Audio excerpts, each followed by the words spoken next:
Eddard.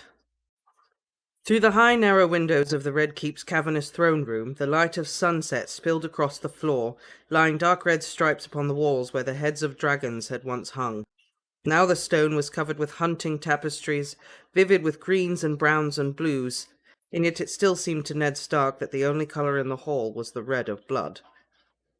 He sat high upon the immense ancient seat of Aegon the Conqueror, an ironwork monstrosity of spikes and jagged edges and grotesquely twisted metal. It was, as Robert had warned him, a hellishly uncomfortable chair, and never more so than now, with his shattered leg throbbing more sharply every minute.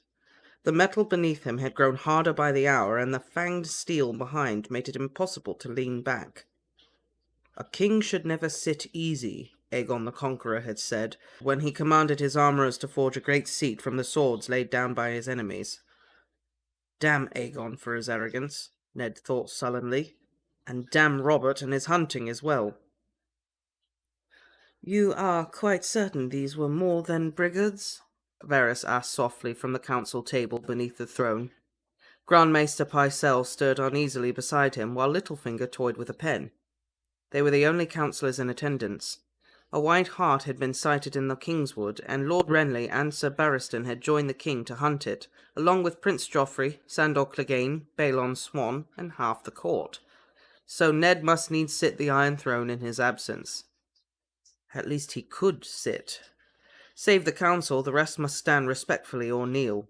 The petitioners clustered near the tall doors, the knights and high lords and ladies beneath the tapestries, the small folk in the gallery, the mailed guards in their cloaks, gold or grey, all stood.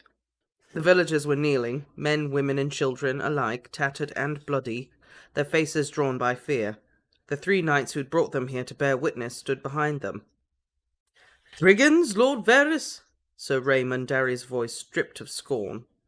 "Oh, they were brigands beyond a doubt. Lannister brigands." Ned could feel the unease in the hall as high lords and servants alike strained to listen. He could not pretend to surprise. The West had been a tinderbox since Catelyn had seized Tyrion Lannister. Both Riverrun and Casterly Rock had called their banners, and armies were amassing on the pass below the Golden Tooth. It had only been a matter of time until the blood had begun to flow. The sole question that remained was how to best staunch the wound. Sad-eyed Sir Carol Vance, who would have been handsome but for the wine-stained birthmark that discoloured his face, gestured at the kneeling villagers. "This is all that remains of the holdfast of Sherra, Lord Eddard. The rest are dead, along with the people of Wendish Town and the Mummers Ford." "Rise," Ned commanded the villagers. He never trusted what a man told him from his knees. "All of you, up." In ones and twos, the holdfast of Sherra struggled to stand on its feet. One ancient needed to be helped, and a young girl in a bloody dress swayed on her knees, staring blankly at Sir Aerys Oakheart, who stood by the foot of the throne in the white armour of the Kingsguard, ready to protect and defend the king. Or, Ned supposed, the king's hand. "Joss," Sir Raymond Darry said to a plump balding man in a brewer's apron. "Tell the hand what happened at Sherra." Joss nodded. "If it pleases Grace." "His Grace is hunting across the Blackwater," Ned said, wondering how a man could live his whole life a few days' ride from the Red Keep and still have no notion what his king looked like. Ned was clad in a white linen doublet with a direwolf of Stark on the breast. His black wool cloak was fastened at the collar by his silver hand of office. Black and white and grey, all shades of truth.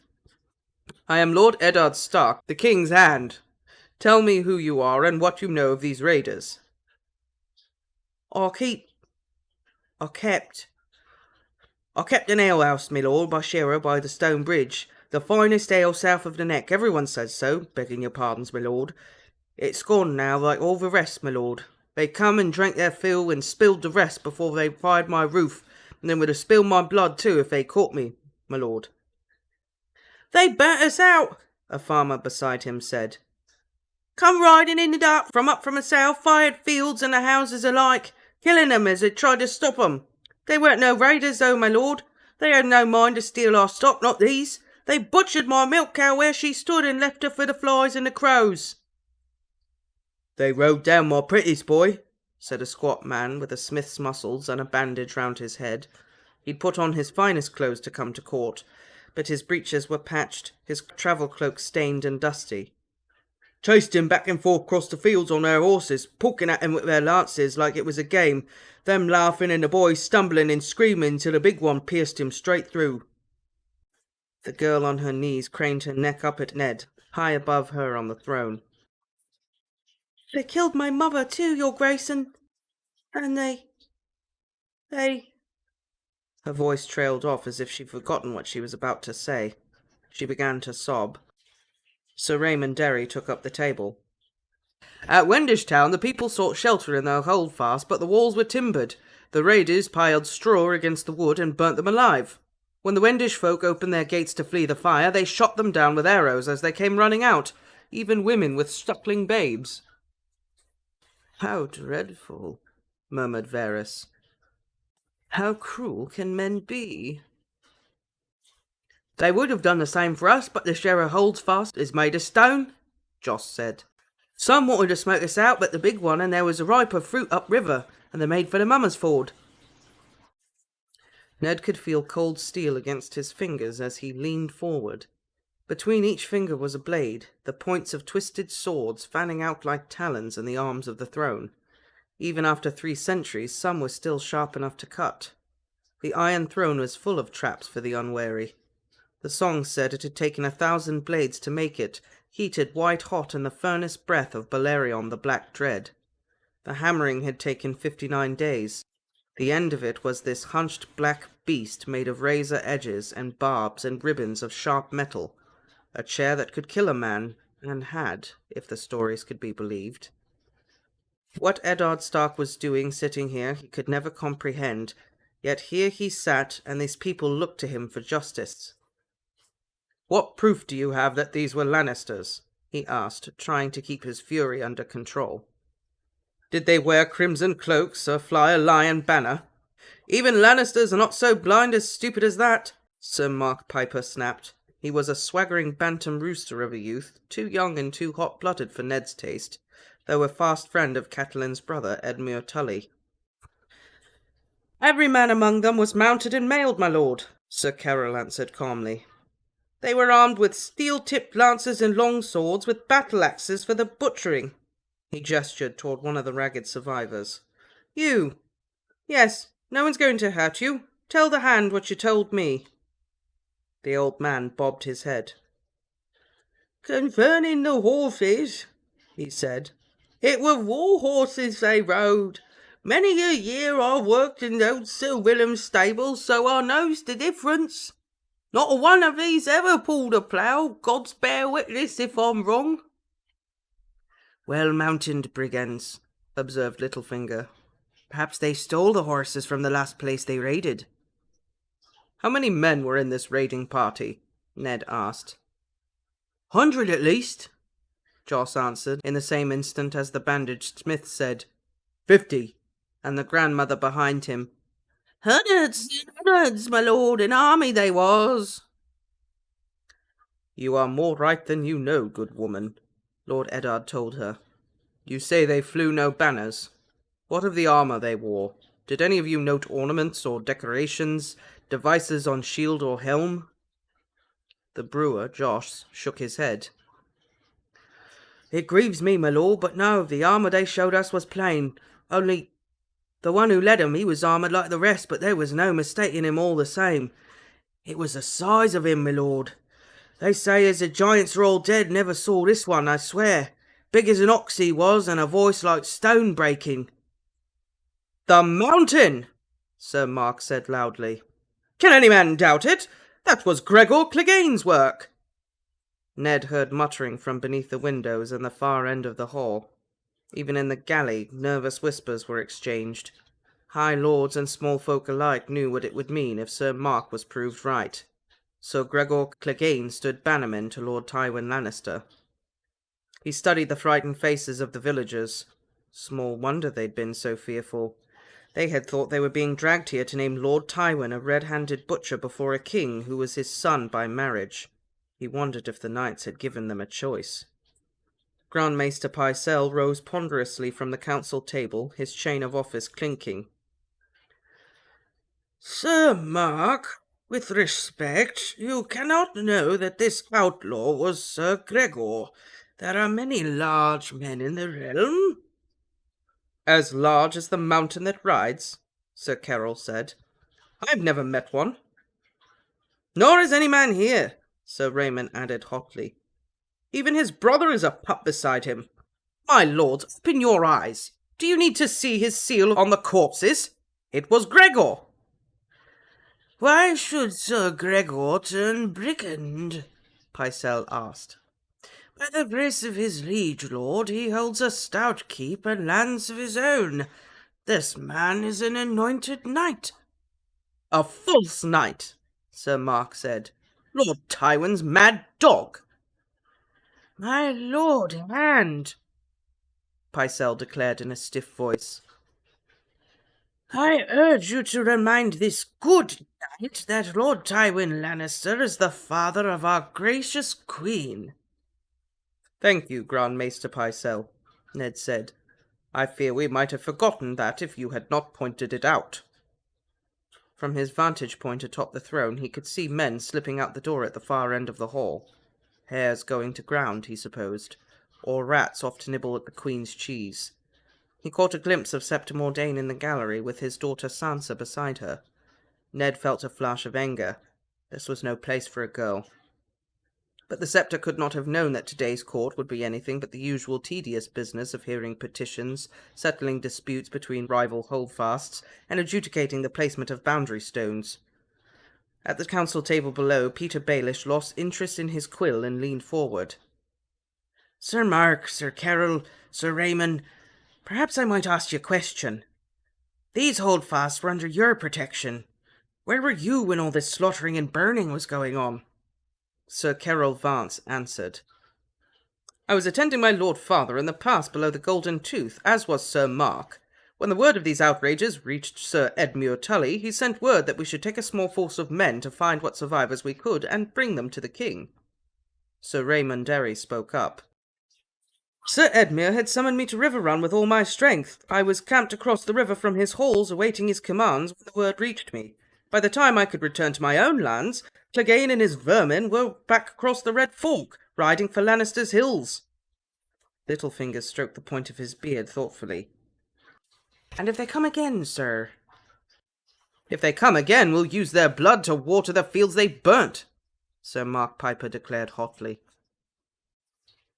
Sir Edmure has sent men to every village and holdfast within a day's ride of the border, Sir Carroll explained.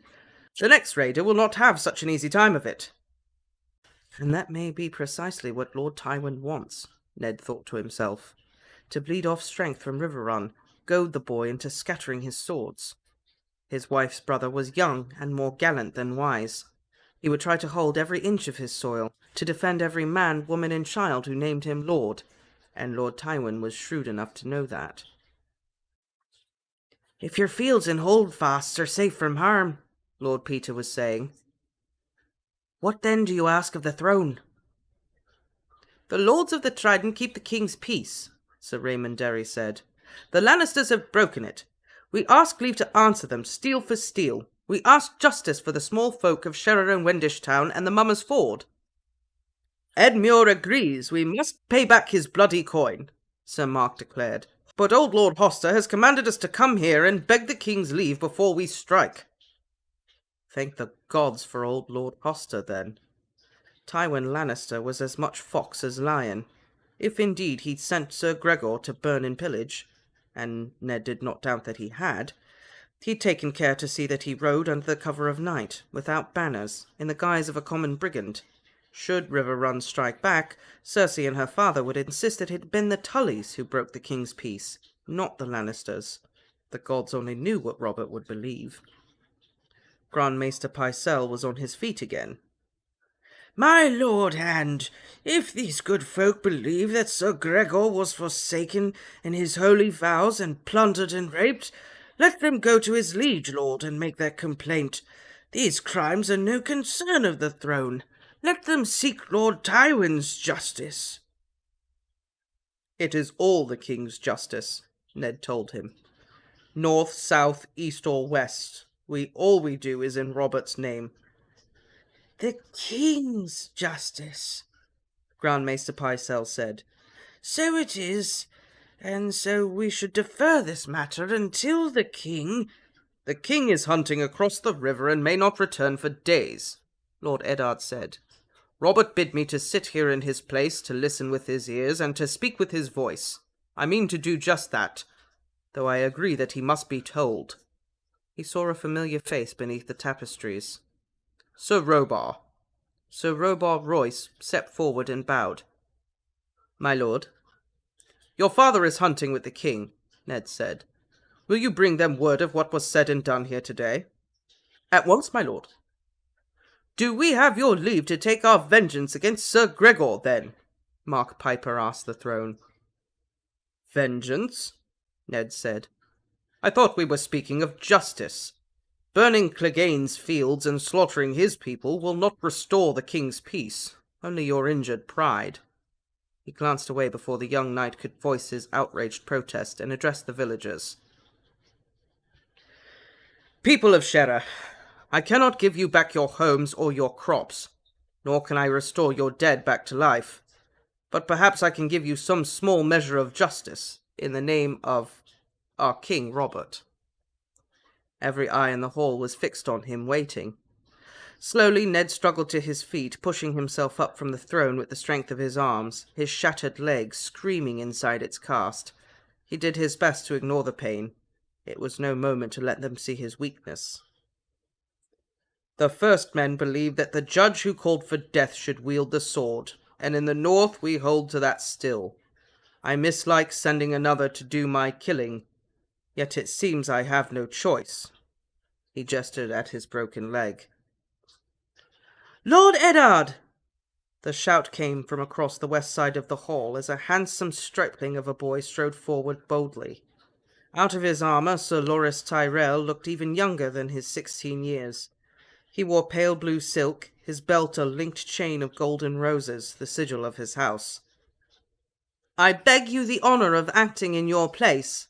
Give this task to me, my lord, and I swear I shall not fail you. Littlefinger chuckled. Sir Loris, if we send you off alone, Sir Gregor will send us back your head with a plum stuffed in that pretty mouth of yours. The mountain is not the sort to bend his neck to any man's justice. I do not fear Gregor Clegane, Sir Loris said haughtily. Ned eased himself slowly back into the hard iron seat of Aegon's misshapen throne. His eyes searched the faces along the wall. Lord Beric, he called out. Thoros of Myr, Sir Gladden, Lord Lothar. The men named stepped forward one by one. Each of you is to assemble 20 men to bring my word to Gregor's keep. 20 of my own guard shall go with you. Lord Beric Dondarrion, you shall have the command as befits your rank. The young lord with the red gold hair bowed. As you command, Lord Eddard. Ned raised his voice so it carried to the far end of the throne room.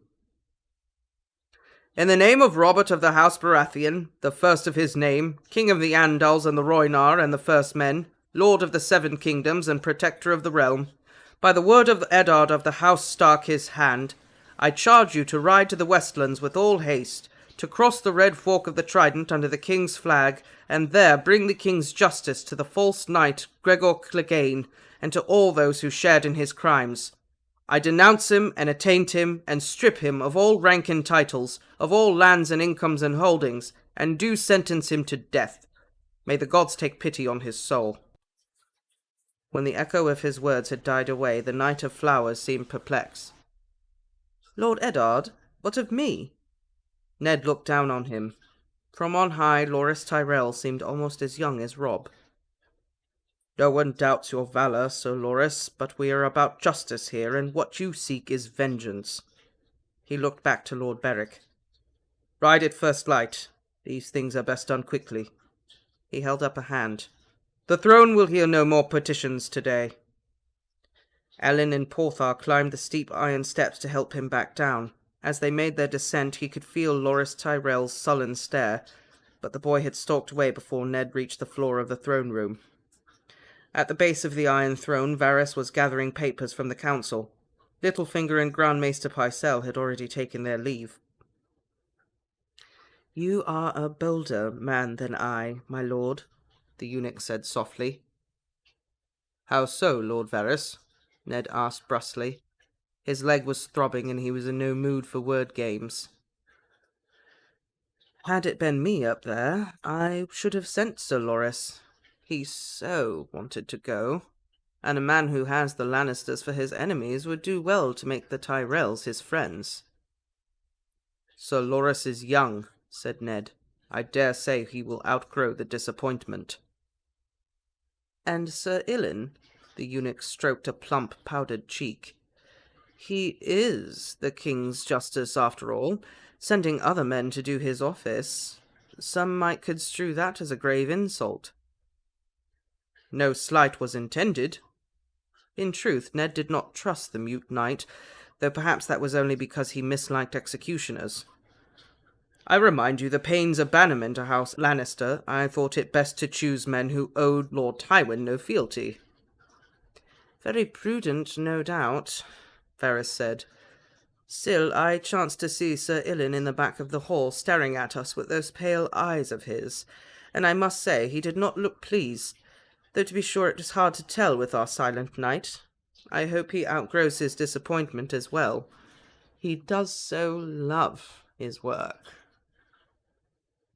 If you love what you do, You you never work a day in your life. Right. And Ilyn Payne has never worked a day in his life. Apparently not. Has said some stupid things, though, apparently, because he doesn't have a tongue. Yeah, yeah. But, that happens. Well, maybe he really didn't say anything that stupid. It was Aegon who did it. Aerys. Aerys. Keep those Targaryens straight. I know, it's in this story. I need to read Fire and Blood. Maybe that'll help me keep it straight. Anyways, it was the Mad King. We'll just call him that. It was the Mad King.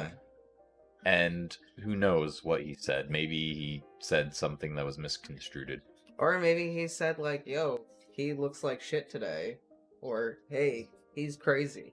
Maybe he really did say something terrible. Maybe he just said, "Hey, Aerys, you okay today? You look a little down." You saying I look bad? No. Take out his tongue. And that was it. That could have been it. We're doing something here.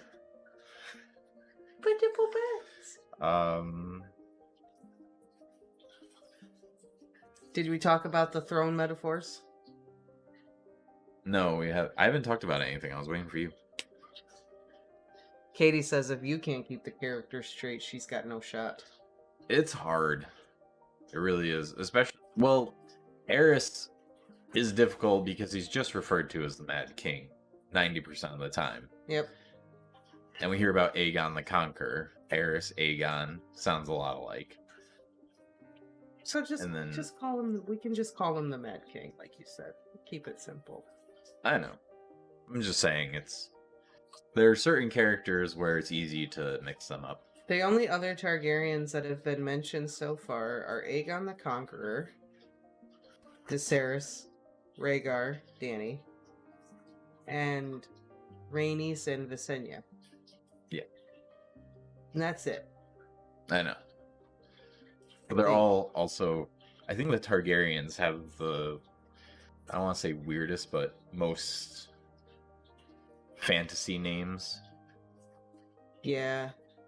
Like everyone else, their name is definitely a little off from the normal English language, but like very they're slight variations to it, on classic Caitlyn, European. Catelyn, Edward, Eddard. Yep. And then you just Robert. It's just Robert. Robert, Brandon, Rob. Yeah. With 2 B's. John. O-N, so O-H-N. Liza. Like, Liza's a pretty common name. Yeah. There are 3 Roberts. Yes, yeah, there are. That's true. Robert Baratheon. Sweet Robin. Robert. Yeah. And, that's messed up. Ned has such affection for Robert that he was like, my first son, I'm gonna name him after you. But Robert, to repay that, is like, my first son, I'm gonna name him Joffrey. Yeah, right? Ned's just like, oh, okay. That's fine. That's No fine. wonder he hasn't talked to him in 14 years. Fine. It's fine. Just came up with a better name for Rob, but fine. Give him 2 B's in his name. Screw you, Robert. And then, yeah, little Robin. And then who's next after Rob? Sansa, right? Sansa. Trueborn. Yeah. Sansa is the next, right? Yep. It's Rob, Sansa, Arya, Bran, Rickon. Yeah. And Jon off to the side. Rob would still be firstborn. Yes. Yes, because But- Rob was born while Ned was away. Yes. Because he was conceived like 3 weeks after they got married. Yeah. How is that? Like, I got married. Oh, I'm pregnant like 3 weeks later. That sucks. It was a great honeymoon, I guess. I guess so. Ugh. Yeah. The seed is strong. Guess so. But anyways, back to this chapter. So apparently the Lannisters are doing some devious stuff. Allegedly. Allegedly. The Mountain is running around killing people. And raping them. Yes. And pillaging them. Destroying their villages. What order he's doing that, We don't know. We don't want to know. Killing suckling babes and all the awful stuff. Yeah, and setting them on fire. It's Papa Lannister setting up. Is Papa Lannister behind it all? Is Papa Lannister really that Is deviant? he tricking the Eyrie into, or not the Eyrie, Riverrun? Riverrun into attacking him so he can be like, I didn't do anything, you attacked me first. He's doing that, I'm not touching you. I'm not touching you. He's So you slap his hand then. Why would you hit me? I didn't touch you. Is Papa Lannister that conniving? Ned certainly seems to think so. Ned certainly seems to think that Tywin is totally behind this, and that it smells like lion poo to him. Yes. Hmm. I mean, if I were him, it might be a good time to just say, that's it. We're rolling on the Lannisters. Happening. Kill them. Because what are they going to do? Guess what? You have the queen there. Joffrey. All these little Lannisters as prisoners. Tactically speaking, it would be a good time for Eddard to do it. Right. Robert might be a little angry. Right. Like, But- what happens when Robert gets back from hunting, and then, like, how is Robert going to feel about that? That's the big That's question. the question, right? I'm just saying, tactically, it would be a smart move, but probably wouldn't be the best for his and Robert's relationship. But if Robert was on board, it would be a smart move. Also, you hear Pycelle, like, the whole time, like, don't do it. Don't let Papa Lannister deal with it. It's not our problem. We don't know it's the Lannisters. Stop it! You're teaching them. Yeah, Pycelle seems to be dragging his feet a little bit on this Yeah, one. he's not about this. No. Like, no, let's not do this. And Littlefinger is sitting there like, are you sure? Are you sure? How can you prove it? Well, Littlefinger's also probably like, I gotta pay off all this debt. They're the wealthiest in Westeros. And I need them. and also, we owe them so much money. Yeah. Like, not only owe Well, the money. maybe in his mind he's thinking, well, you know, if we go to war and we wipe them out, there's no one to owe money to. It's like declaring bankruptcy. We can Exactly. just kill them all. You can't be in debt to a bank if there's no bank. That's right.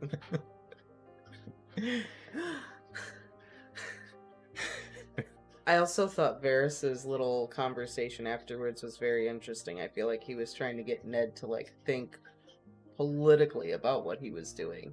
Yeah. Like, he's like, look, if you're gonna do this, just saying, the Lannisters are gonna want to roll on you.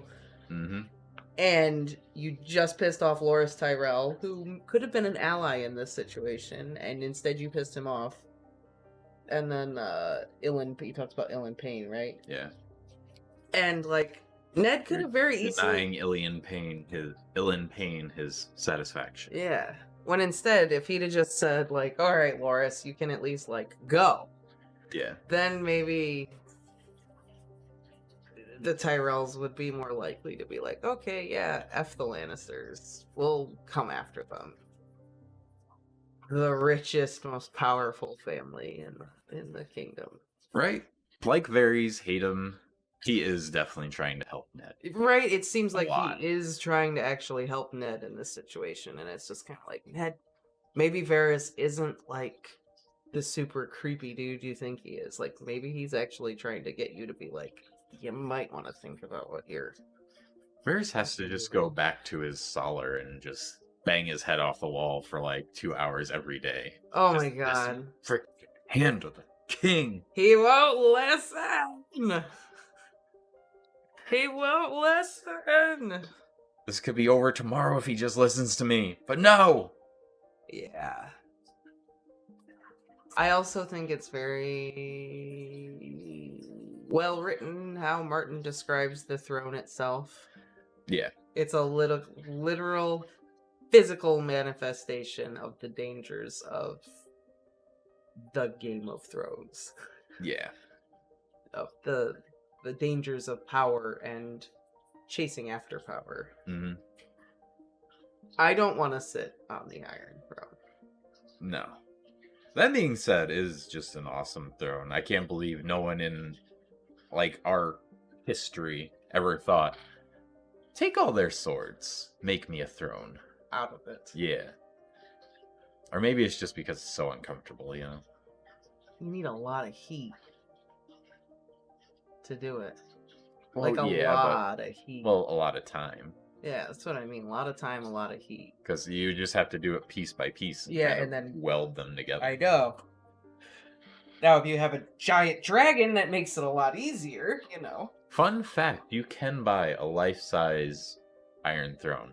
Like from the show, right? Yeah, a legit, like, iron throne. How much is that? It's like $5,000 or something. Actually, that sounds cheap. Hold on. I've seen them. I've seen people make cardboard ones for their cats. I have seen that.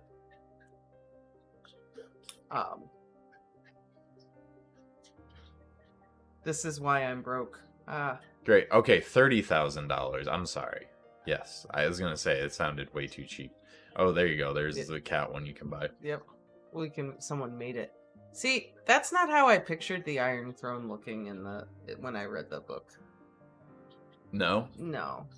Like, there's a really good illustration in Fire and Blood of what the Iron Throne looks like. You should look that up.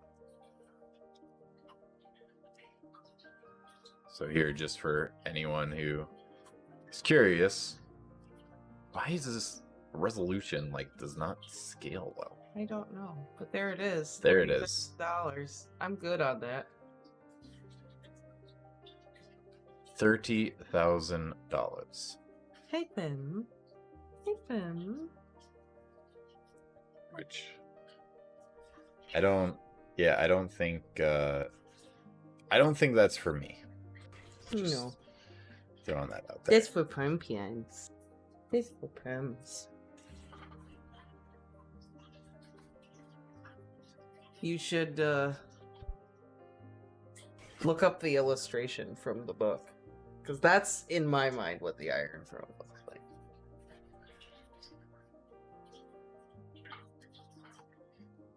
There, that one. That's what it is. That's pretty awesome. Yeah, that's how I picture it in my head.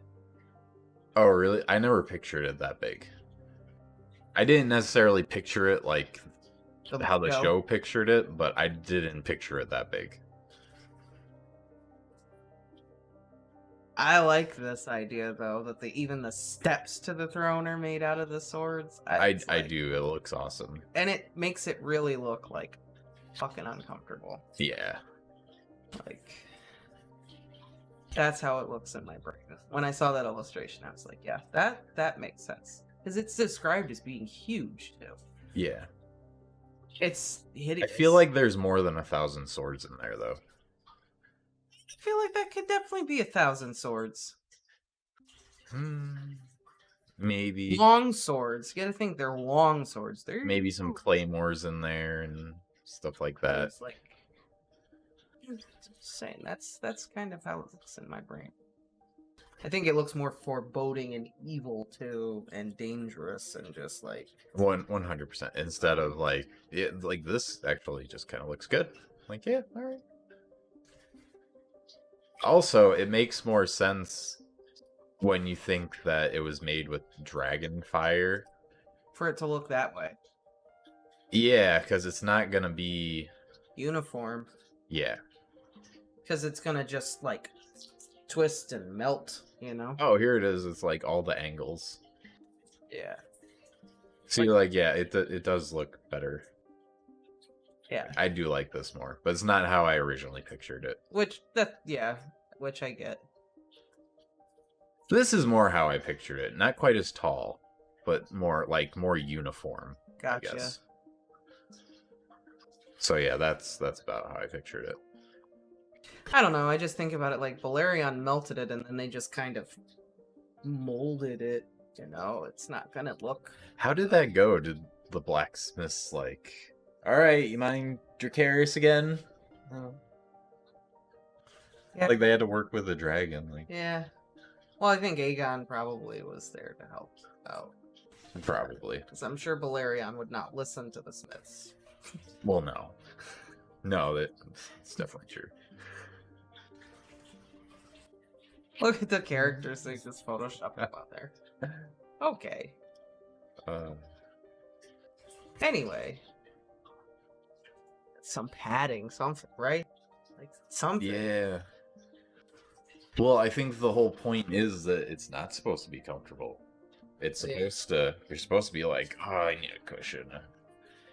Yeah. His whole idea to symbolize was that it's not easy. You shouldn't want this. Mm-hmm. Yeah, I mean, Ned says it in the book. Aegon said that it should never be comfortable. Yeah. It's not. You shouldn't be comfortable doing your kingly duties. Exactly. No, should not be a comfortable experience at all. I guess Robert is having a great time. I guess that's why Robert is never there. He's literally never there. He's like, I'm not sitting at that thing today. I'm not doing it. You should never be comfortable doing your kingly duties. Robert, well, that's bullshit.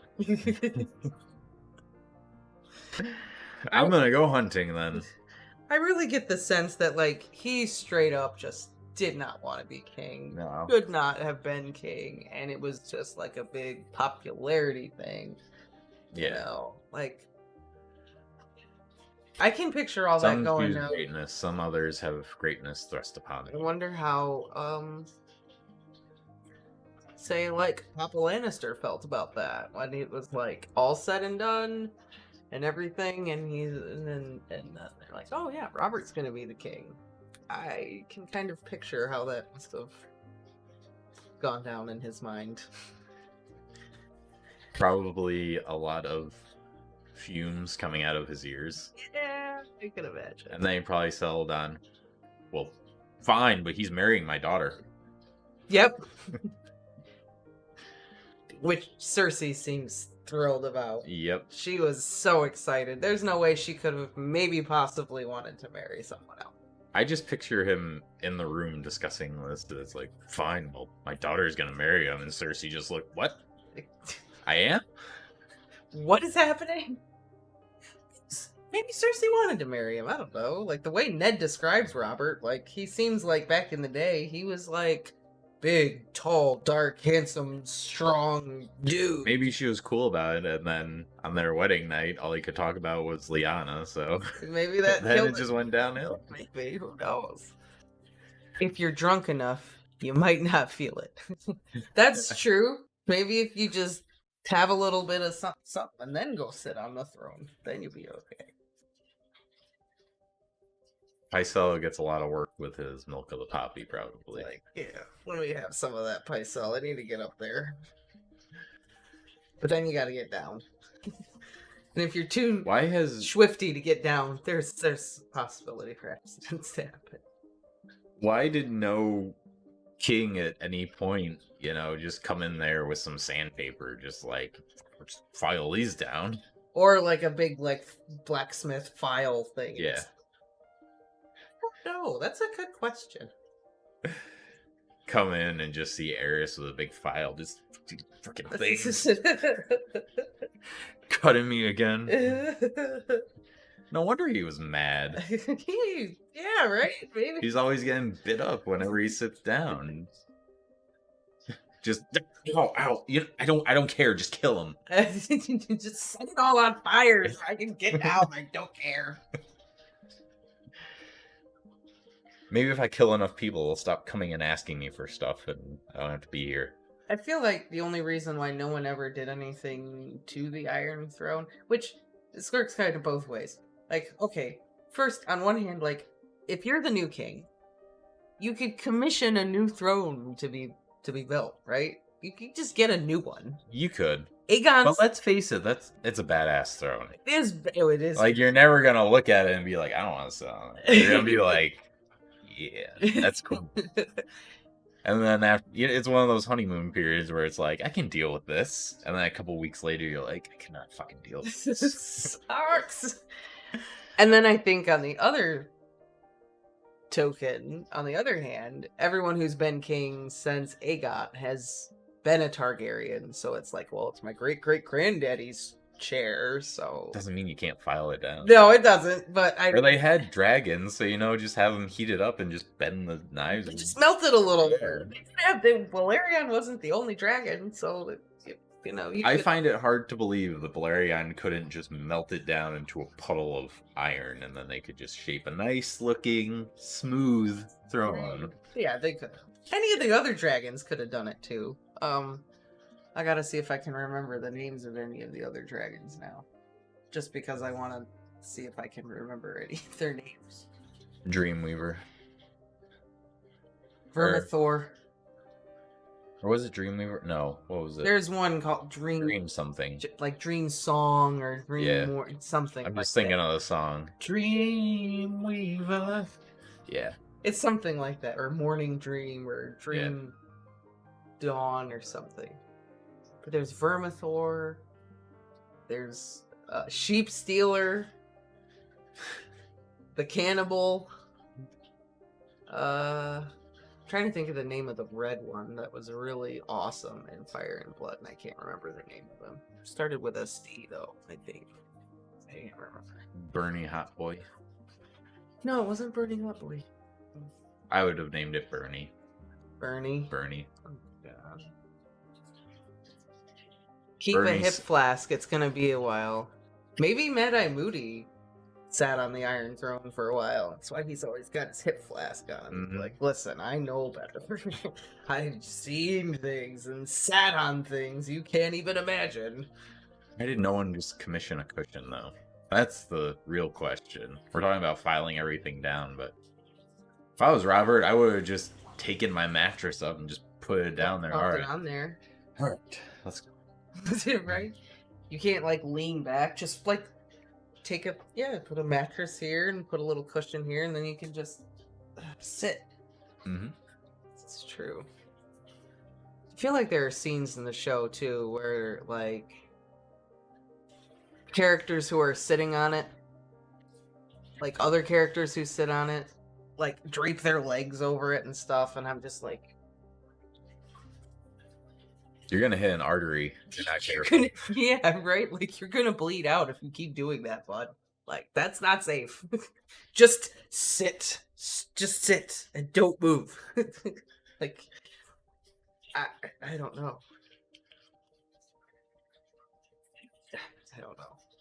Yeah, there's 1,000,001 things people could have done. But why did they not? That is the Why question. didn't they do it? Did they feel like they could not? Like it's a legacy thing? You could not? No one has to know.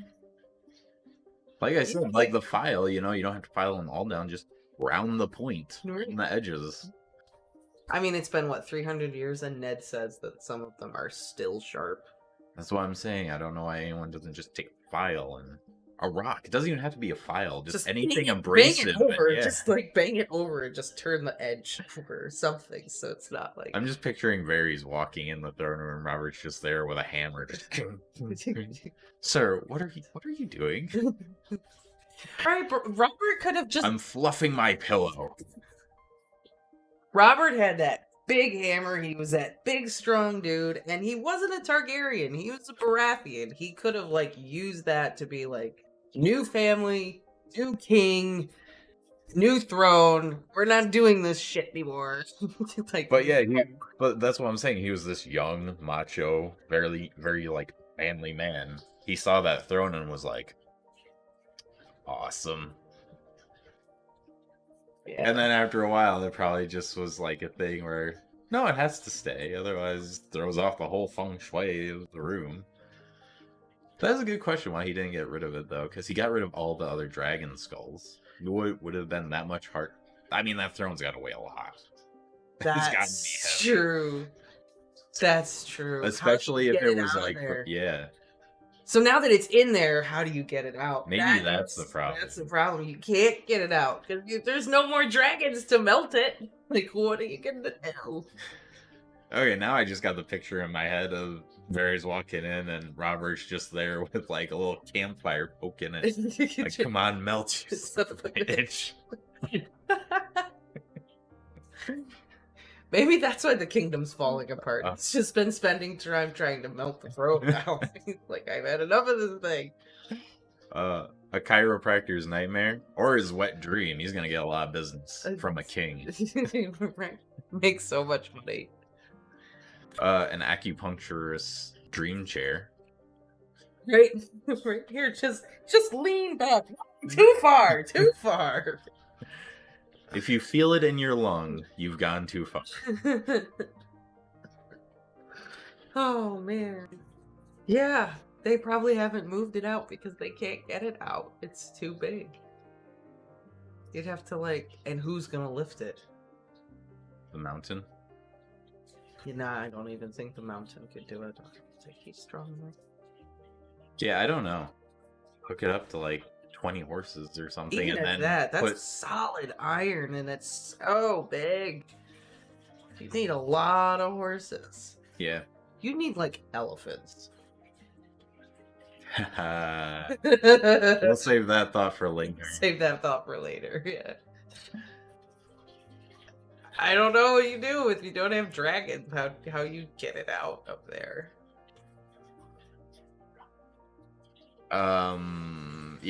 Yeah. I don't think you could.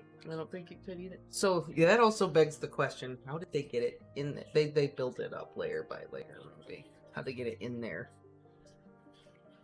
They probably just carried all the swords in, plopped it down, and was like, Balerion. Hey, but how did Balerion get inside? Was he just outside through the door, just going? No, I'm pretty sure Balerion could fit in. The Great Hall was huge. It could fit a dragon. How did the dragon get in the door? Here's what I'm saying. How did he fit in the door? Jurassic Park doors. I don't know, though. I don't think it ever describes how large the doors are. I mean, it could have these gigantic doors so a dragon could come in. Because... it was put together like a piece of IKEA furniture.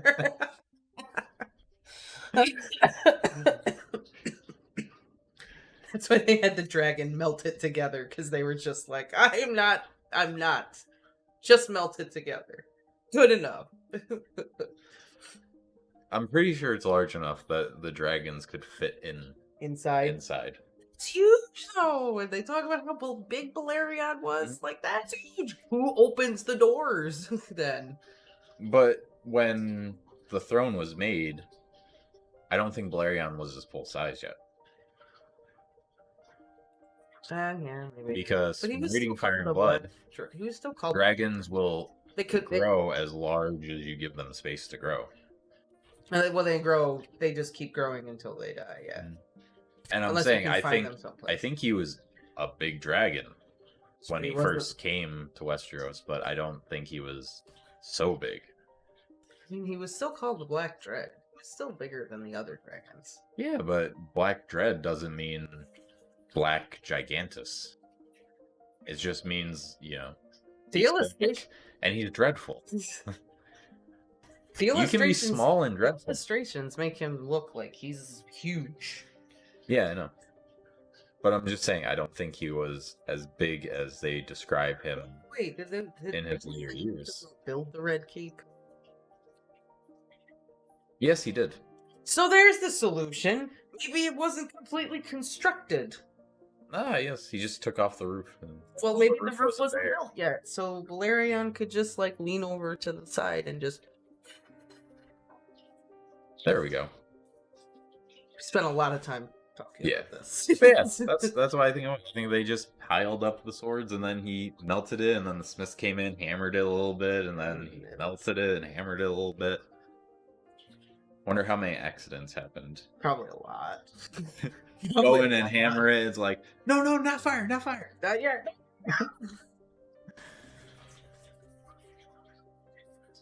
I hope Valerian got good snacks for that. Oh, he probably got to eat the workers. Or maybe he didn't get to eat the workers, but he did it anyway. Maybe. Who's going to stop him? For real. I mean, I guess Aegon could stop him if he wanted to, but How are you gonna say no to your best? that's right. He was. It's like me saying no to Bailey. It doesn't happen. He won you the throne. He's the Exactly. bestest of all the boys. I wonder how many. I wonder how many people he ate in that war. That's messed up, actually. Like after the battle, you know, just dragon going around, just oh. I wonder if the metal gave him indigestion. I don't think so. All the That metal. must be some crazy poops, though. I mean, if he's eating all the metal, like the armor and stuff, literally pooping iron. Who cleans up the dragon poop? I don't think anyone. What happens to the dragon poop? Do they just like? Well, like no, because snackage for that they dragon? talk about building the like dragon enclosure place. Yeah, they to talk keep about them the dragon inside eventually. Right. Someone has to clean up the dragon poop, or a dragon's magical creature, so that like dragons don't poop. Or maybe they just burn their poop. Maybe they don't poop. Maybe all of the food they eat is converted into fuel for their They're fire. 100% efficient. Maybe.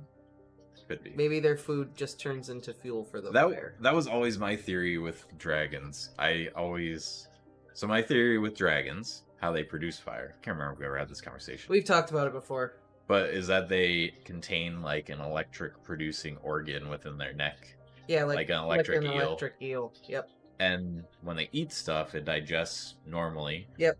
And like we produce methane, they produce methane. And it stores that methane. And then they have a little sparker. Yeah. Yeah. And they have an extra gland that holds it, like a big gas. Right, like it's a big. Yeah. Almost like a stomach bag kind of thing, but Yeah. it fills with gas. Katie likes your theory. The electric organ. Yeah. I've thought about this a lot, actually. Yeah, when I was we've reading talked these. about this before. Because, yeah, you would think the methane could just build and build. Which, if you're a dragon, you would never have like an exponential build up and explode because you're always using fire to hunt other animals and stuff. So it would regulate itself, I think. Exactly. So maybe dragons don't poop. That's what I'm saying. It's possible. That's solid. I thought that's one of my better theories. That's a pretty good one. It's based in biology. I think it's a pretty good one. Right? I mean, I like to base all my stuff in science. So, it works out. Okay, anything more on this chapter, though? This is the second long tangent we've gone on. I know. But at least the mic was on for this one. Yeah, that's true. And it was... Wait, hold on. Yes, it's on for this one. It was chapter related. That's true, They too. did talk about the throne. Yeah. Ned talked about the throne for a hot minute. And He did. compared it and metaphored the crap out of it. And Pycelle was, like, whiny. And awful things happen to the common people.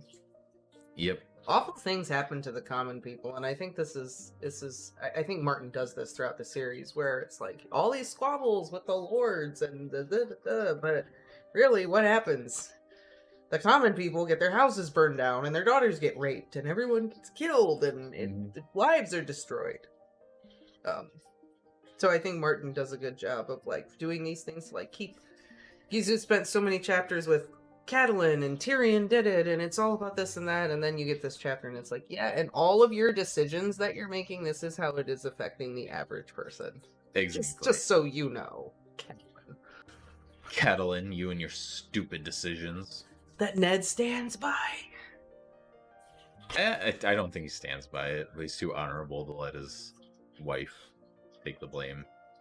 Because when he was having the conversation with Catelyn, he was even telling her, like, I don't like this. This is not good. That's true.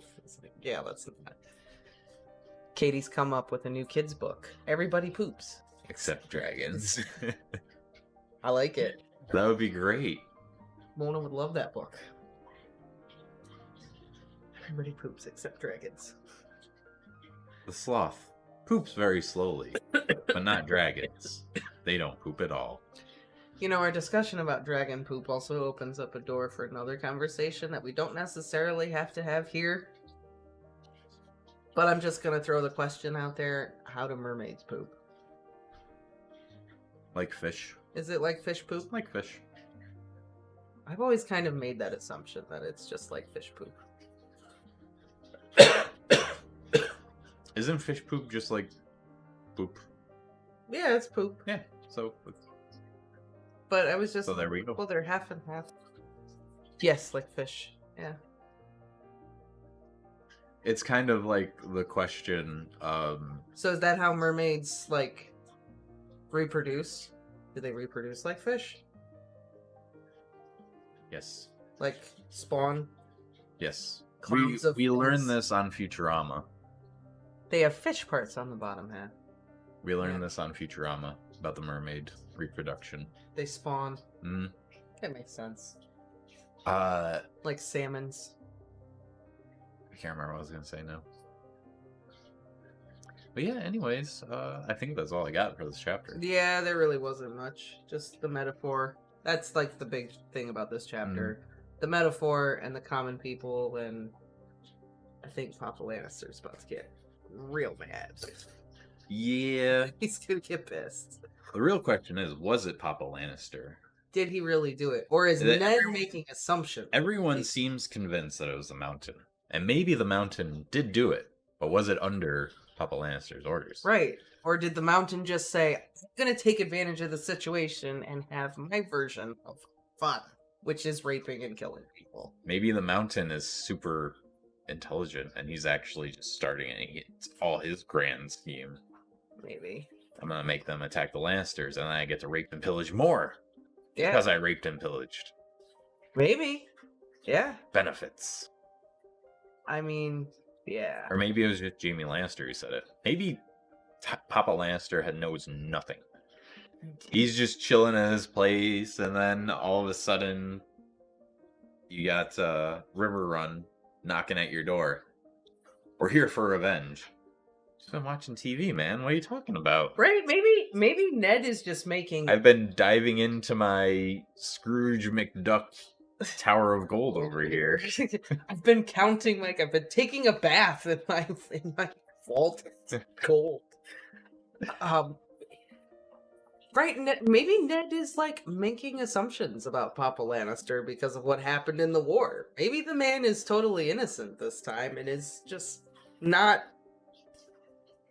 You know what assuming does? Makes an ass of you and me. Right? The man may be totally innocent in this situation. We haven't met him yet, so we don't know. I guess we'll find out soon. It seems like he's gonna start becoming a main player very shortly. All we keep hearing about is how shrewd he is, how smart he is, how unforgiving he is, and how Catalin's like poking at him with what she's doing. Literally poking a lion with a stick. Right, you're poking a male lion with a stick and threatening his pride. So you're like poking him in the balls more. Right, and you're threatening his pride. What do you think's gonna happen? I guess we'll find out. What happens when a fish does that? Because she's a fish. She's a Stark, but she's... It reminds me. She's a fish. Well, first off, no, I have not seen that of Prince Ariel on her wedding night. No, I haven't either. Do I have to look it up? But there is the one. I'm just thinking of Futurama because Fry marries the mermaid. Yeah, the mermaid, right? Or was she like a fish? I think she was a mermaid. God, I don't remember. Because they deliver to like Atlantis or something. And it's their wedding night. And he's like, all right, so let's do this. She's like, what are you doing? It's like, well, it's our wedding night. And it's gonna, you know. He's like, what? No. I lay my eggs and then you release your seed. I don't remember that episode, but I've probably seen it. I'm looking for the meme and I can't find it. Alright, then I'll bring up what I was gonna say before when you were talking about the fish and the lion. All I can think of is that speech of the other guys. I saw that movie once, man. Oh my god. So Mark Wahlberg goes up to Will Ferrell. And I can't remember what... Will Ferrell says something and, like, irritates him. And he's like, I hate you. If this were the wilderness, I would eat you. Even if you weren't in my food chain, I would still eat you. If I was a lion and you were a tuna, I would swim out into the middle. I remember that now. Yeah. I remember that now. And he's like, I would get a jet ski and I would do this and this, and I'd put on a snorkel and I would find you. Yeah, I remember that now. Yep. So that's how I picture it in my...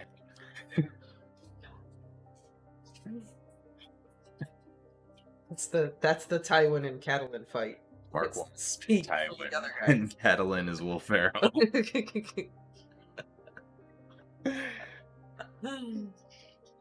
Very appropriate. That's basically what is happening. A fish is poking a lion in the balls over his family, and then there's a wolf just like stuck in the middle. Mm-hmm. And a stag just off in the woods prancing around having a fucking good time doing whatever, not giving a shit. Basically, she's just there poking the lion, and every time the lion turns around, she looks away, and Ned's just there like, what? Doing that whole... Yep. And then all the other fish in the pond are like, stop! What are you doing? Stop! There's one blackfish in there going, this is bad! Stop! You're gonna ruin the pond for the rest of us! Since we're referencing stuff, I have to find it, but there's a video of a dude who does that. He, like, messes with this guy. They're sitting in class, and he, like, keeps reaching over, just tapping his shoulder. And the guy turns around, and he's just like, stop it. Yeah. Some poor guy behind him, the guy's like, what? Huh? Yeah. Goes back to doing what they do, taps his shoulder again. Stop! Yeah. Turns around, goes back to what he's doing again. Taps him one more time. He just stands up, throws his chair back, rips his shirt off, and just knocks the guy behind him out. Oh, no. I'm just like, and Catelyn's gonna flop back in the pond, and Ned's gonna get fucking punched in the face. Exactly. And the stag's gonna come back and go, what's happening? What's going on, guys?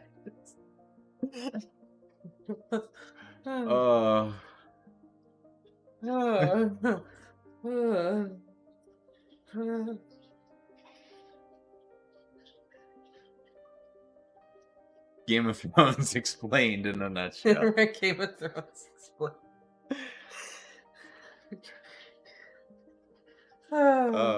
That should be an illustration. I'm just picturing a little, like, cattle and fish flopping on the ground and smacking Tywin Lion's balls with her tail.